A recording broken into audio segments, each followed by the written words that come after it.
So not recently actually, for the last couple of years, I've taken up meditating, and it's become part of who I am every day. If I don't do it, I don't feel like myself. And I always have people, when I tell them that I started meditating, they say that, oh, I can't do that. And they say that, I've tried and I can't get my mind to stop working. And so I'm driving back right now from a weekend with a couple of my friends, and I had this analogy that just kind of stuck in my head, and I think it might help some people. Think of like tough times or the world like you being in the middle of the ocean, and you don't have a raft or anything, you're just floating there. And your ability to float in this world has to do with your ability to how well you can tread water and swim, and that really comes down to how well your parents taught you how to swim. And if your parents didn't teach you how to swim, well, you're gonna have a hard time in this life, and you're probably gonna drown pretty early. But if they taught you how to swim, great. There's different levels of swimmers too, and some people are going to drown earlier than others, and the ones that can kind of sustain the rough waters longer usually tend to be the ones that we notice can kind of handle crappy situations, I guess. I noticed that if we think of meditation as you building kind of like a lifeboat where you're floating in this sea of water.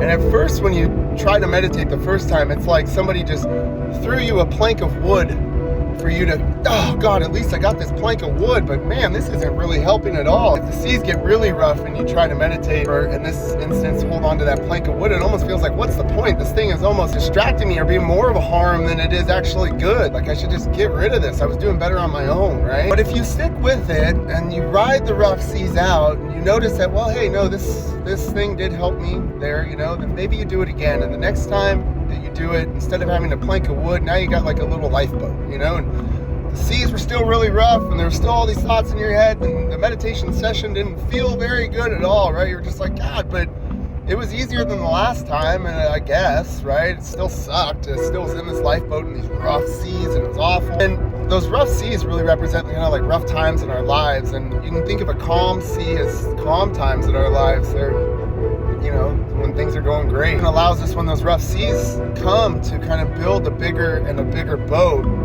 in order to handle those rough seas. Here's where my analogy kind of goes a little deeper.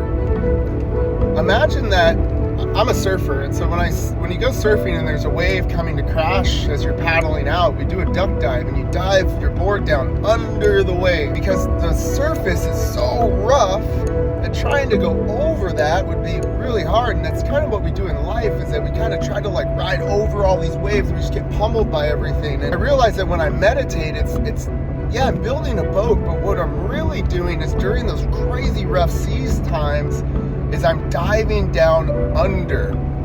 Because you can imagine if you were looking at, a side view of an ocean, and you could see the waves crashing above, and then you could see all of the sea creatures and sharks and everything below.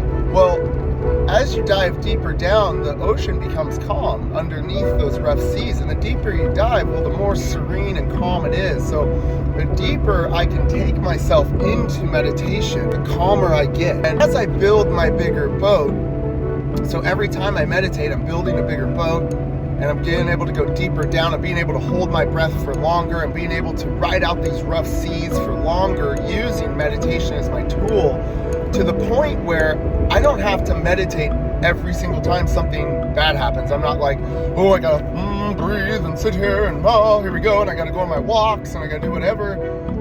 It's like at some point your boat goes from being like, a regular boat to a sailboat to maybe a freighter that carries those big cargo boxes on it, to eventually, and I think that this is where, you really start to notice the difference in meditation, and this has taken me years at this point. Wow, look at that. That's cool.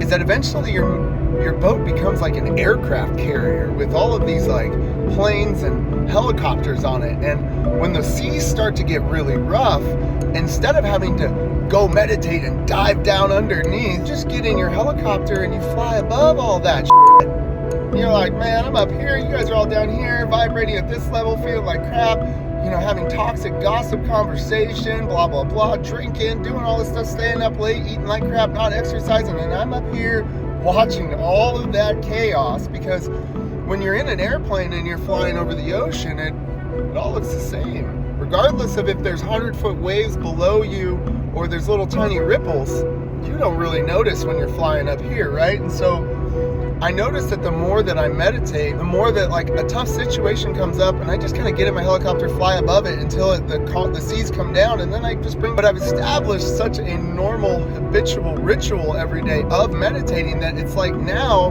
not only am I building this aircraft carrier, but when I meditate, I'm maintaining and taking care of it, you know, and I'm keeping it really strong, and I'm painting it, and I'm tightening all the bolts, and I'm making sure that all of the seals are sealed and they're not going to crack, and I'm just making it even more robust and even cooler every time I do it. And I notice that a lot of people will get themselves, and they're meditating and they're feeling good, and then they just kind of stop, right? And they're like, oh, I'm good, so I'm done. I don't need to meditate anymore. And it's like, no, you still got to take care of your vehicle. You still got to take care of your stuff. It's taking care of you. So I don't know if that helps anybody, but I'm a visual person, and that really stuck out to me. It's like when I'm in this life, and sometimes there's calm seas and sometimes there's rough seas. Meditating allows me to dive underneath those rough seas, but at first I can't hold my breath very long. I gotta come up, and I'm still getting splashed in the face, and it's not working very well. But over time I build a bigger and bigger boat. I learn to dive deeper and deeper. Eventually I can rise above it all, and I maintain my practice of meditation, of nutrition, of CrossFit, of sleeping, of social networking, of, you know, building my relationship with my wife Megan, and my kids Joey and June, and my beautiful dogs Benny and Ruka, and my amazing sister Morgan, and my amazing nieces and nephews that are too many to name right now. Hope you guys are having an amazing Sunday. I'm gonna go watch the Niners game. Let's go Niners. If you're a Cowboys fan, meditate on that.